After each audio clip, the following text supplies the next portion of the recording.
धर्मनगरी अयोध्या में एक ऐसा अंतर्राष्ट्रीय बैंक है जहां पर रुपए का नहीं बल्कि राम नाम का लेखा जोखा रखा जाता है।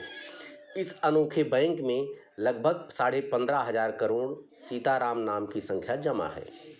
यह बैंक की तरह यहाँ पर पासबुक दी जाती है। श्रद्धालु कलम से ही नहीं बल्कि चावल, राई, चना आदि से भी भगवान राम का नाम लिखकर जमा करते हैं। यह बैंक अप्रैल, मई, जून, जुलाई, अगस्त के महीने में प्रातः 8 बजे से 12 बजे और सायं काल में 3 बजे से लेकर 5:30 बजे तक तथा दिसंबर, जनवरी में प्रातः 8 बजे से 12 बजे तक, सायंकाल 3 बजे से लेकर 5 बजे तक और फरवरी, मार्च में प्रातः 8 बजे से लेकर 12 बजे तक, सायं 3 बजे से लेकर 5:30 बजे तक खुलता है। यह बैंक छोटी छावनी के ठीक सामने स्थित है। क्या है इस बैंक का इतिहास, उद्देश्य, खाता खोलने की प्रक्रिया, पूरी बात की इस बैंक के बैंक मैनेजर पुनीत राम दास जी से। इस बैंक की स्थापना कब की गई? अंतर्राष्ट्रीय श्री सीताराम नाम बैंक की स्थापना 24/11/1970 को महाराज श्री के कर कमलों के द्वारा, यानी श्री राम जन्मभूमि के जो अध्यक्ष हैं उनके कर कमलों के द्वारा स्थापना हुई थी। उस दिन यानी कार्तिक कृष्ण पक्ष के एकादशी था, दिन मंगलवार के दिन था। उसी दिन महाराज श्री के कर कमलों के द्वारा अंतर्राष्ट्रीय सीताराम नाम बैंक की स्थापना हुई। यानी करीब 51-52 साल के लगभग इसकी आयु हो गई है। इस दौरान में यहाँ पर सीताराम नाम की संख्या लगभग 15,500 करोड़ की संख्या है सीताराम नाम की। राम नाम में नहीं, सीताराम नाम में सीताराम नाम की संख्या 15,500 करोड़ के लगभग हुई है। और इसको हम लोग Guinness book of world record के लिए अप्लाई भी किए हैं। करीब 4 महीने हो गए पर वहाँ से कोई जवाब नहीं आ रहा है और उसी के इंतज़ार में है। और आगे भगवत इच्छा ये है कि अंतर्राष्ट्रीय सीताराम नाम बैंक का उद्देश्य ये है कि यानी अधिक से अधिक भगवान नामों का संग्रह करना, अक्षय नाम राशि का संग्रह करना और भगवत धर्म का प्रचार करना, भगवत भक्ति का प्रचार करना और मानवता के लिए सद्धर्म परायण बनाना, ये सब उसके उद्देश्य है मोटे तौर पर। और इसका यानी महात्म्य ये है कि कहा गया है कि जपा छत गुणम पुण्यम राम नाम प्रलेखने, जप की अपेक्षा 100 गुना अधिक पुण्य फल श्री राम नाम के लिखने में है।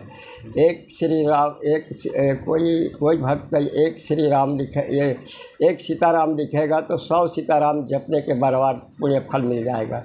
यानी सिर्फ एक सीताराम लिख लेता है तो जपने के 100 गुना पुण्य फल अधिक मिलता है। इसमें यानी जपा छत गुणम 100 गुना अधिक पुण्य फल श्री राम नाम के लिखने में है। यानी कोई भी भगवान नाम जो लिखेगा उसका 100 गुना पुण्य फल मिलता है। जप की अपेक्षा माला में जप की अपेक्षा 100 गुना पुण्य फल लिखने में है। तो ये है उसका तो महात्मा है।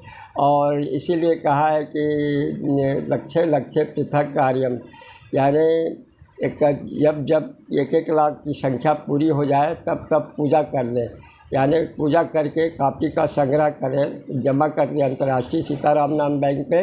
पूजा पंडितों के द्वारा करा सकते हैं या स्वयं अपने आप पूजा करके फिर से लिखना प्रारंभ करना चाहिए। यानी विराम नहीं करना चाहिए। 1 लाख हो जाए तो पूजा कर ले थोड़ी सी और उसके बाद फिर से लिखना प्रारंभ करें। इस तरह से लेखन की प्रक्रिया जारी रहे। इसमें और उसका महात्म्य में कहा है कि स्मरणात् कीर्तनांशैव श्रवणात् लेखनादपि दर्शनात् धारणादेव राम नाम अखिलेष्टिदम्। यानी श्री राम नाम का कीर्तन, श्री राम नाम का श्रवण, श्री राम नाम का जप, श्री राम नाम का श्रवण कीर्तन, ये सब इन सब से तो पुण्य मिलता ही है। साथ ही साथ लेखन जप के द्वारा सभी अभीष्टों को यानी सभी इच्छाओं को पूर्ति करने वाला श्री राम नाम है। यानी जो श्री राम नाम लिखते हैं उनको सब अभीष्टों का फल मिलता है। ये इसका महात्म्य है। और इसमें कहा है दर्शनात् धारणा देवा, यानी जैसे मंदिरों में भगवत विग्रहों का दर्शन करते हैं तो उसे पुण्य फल मिलता है, उसी तरह से भगवान नाम का लेखन से यानी वांग्मय लेखन में विग्रह के दर्शन से तो पुण्य फल मिलता है। आँख से दर्शन करने का फल अलग मिलता है, कान से श्रवण करते हैं सीताराम सीताराम तो उसका फल अलग मिलता है, और जिह्वा से जीव के द्वारा उच्चारण करते हैं सीताराम सीताराम तो उसका फल अलग मिलता है। इस तरह से इसके सीताराम नाम लिखने के बहुआयामी फल है।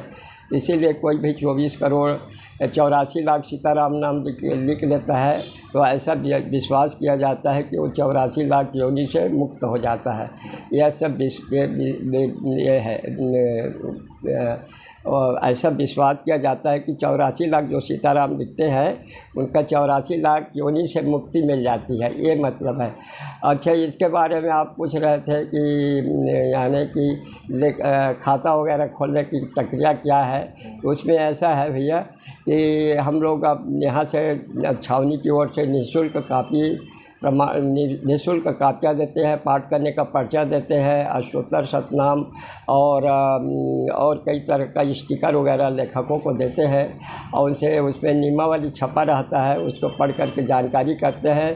फिर भी हम बता देते हैं कि लाल स्याही से सीताराम सीताराम प्रतिदिन एक पेज के हिसाब से ज़रूर लिखना चाहिए।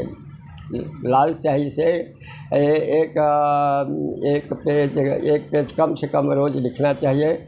इस तरह से जब लेखन की प्रक्रिया 1 लाख हो जाए तब बैंक में जमा कर दे, अथवा 5 लाख हो जाएगा तो अब बैंक में जमा करने से पूरा उनका रजिस्टर में नाम अंकित किया जाता है। उसको हम दिखाएंगे।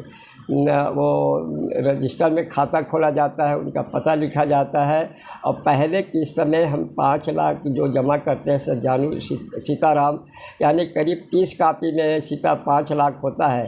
तो 30 कापी जो लिख करके अपने बैंक में अंतर्राष्ट्रीय सीताराम नाम बैंक में जो जमा करते हैं तो उनके नाम से अकाउंट खुलता है, पासबुक दिया जाता है। उसको हम आपको दिखाएंगे अभी बात इसके बाद। तो पासबुक दिया जाता है और उनको साथ ही साथ एक प्रमाण पत्र दिया जाता है। तो इस स्थायी सदस्यता प्रमाण पत्र माने हमारे बैंक के आप स्थायी सदस्य हैं, आप आजीवन सीताराम लिखते रहिए, इस तरह से। और जो 1 कापी 2 कापी ऐसा जमा करते हैं, ऐसी की संख्या तो लाखों में है, तो उसकी तो कोई गणना नहीं करते हैं। जो विधिवत लिखता है उसी का विधिवत खाता खुलता है। इसमें कहा गया है कि जैसे कि यथा नाम तथा गुण अंतर्राष्ट्रीय सीताराम नाम बैंक में जो लिखते हैं उनको तमाम भारतीय भाषाओं में लिख करके कोई भी जमा कर सकता है। यानी हम लोग यहाँ पर सीताराम लिखने के लिए कहते हैं सीताराम सीताराम, और कोई भक्त राम नाम लिख करके या कोई कृष्ण नाम लिख करके कोई गायत्री मंत्र वगैरह जमा करता है तो उसको भी हम लोग स्वीकार करते हैं। पर हम लोग प्रधानता सीताराम नाम की देते हैं क्योंकि ये सीताराम नाम बैंक है, इसलिए सीताराम नाम। और यहाँ तो अयोध्या में युगल उपासना होती है ना, सीताराम राधे श्याम राधा कृष्ण, इस तरह से। तो ऐसी मान्यता है भैया कि यहाँ पर जो लोग 84 लाख सीताराम लिख लेते हैं उनका 84 लाख योनि कट जाता है, और जो सीताराम सीताराम लिख करके लिखते रहते हैं आजीवन, और वो तो मतलब उनका साकेत में भगवान के भगवत धाम साकेत है ना, सीताराम जी का साकेत धाम में वास होता है। राधे श्याम लिखने वाले को वो गौलोक मिलता है, और लक्ष्मी नारायण के नाम लिखने को वहाँ क्या बैकुंठ लोक मिलता है, और गायत्री मंत्र लिखने वालों को ब्रह्मलोक मिलता है। इस तरह से ये ऐसी मान्यता है, धारणा है। और यहाँ पर लेखन कार्य यहाँ पर तो शुद्ध देवनागरी में लिखने के लिए कहा जाता है, लेकिन जो लोग अपना जैसे उसमें तमिल है, तेलुगु है, कन्नड़ है, गुजराती, मराठी बंगाली, तेलुगु, उड़िया और इस तरह से सभी भाषाओं में, सिंधी और आसामी, बंगाली, ये सभी भारतीय भाषाओं में जो नोट में जितने भाषाएं हैं छपी है उतने भाषाओं में सब लिख कर के यहाँ जमा करते हैं। साथ ही साथ प्रवासी भारतीय लोग रहते हैं विदेशों में, तो उन लोग करीब जो लोग लिख कर के भेजते हैं अरब देश से, सीताराम, या चाइना से चाइनीज़ लोग, या सिंगापुर से, और जो मलेशिया वगैरह से तमाम प्रवासी भारतीय हैं उन लोग लिख कर भेजते हैं, तो उनकी कापियाँ भी जमा होती है। साथ साथ यूरोप से भी कापी भेजते हैं, लंदन वगैरह, ग्रेट ब्रिटेन, लंदन से, और अमेरिका वगैरह से भी बहुत से लोग लिख करके भेजते हैं प्रवासी भारतीय। और इस बैंक का हम लोगों का शाखा बैंक है, 135 शाखा बैंक है, 135 शाखा बैंक है। अधिकांश शाखा बैंक तो भारत में है, लेकिन कुछ विदेशों में भी है। जैसे 3 शाखा बैंक बांग्लादेश में है, और एक तो वहाँ भी है फिजी में, और एक कनाडा में। इस तरह से कनाडा में हमारे वो ये गोरखपुर के कोई भक्त रहते हैं, वो चलाते हैं कनाडा का।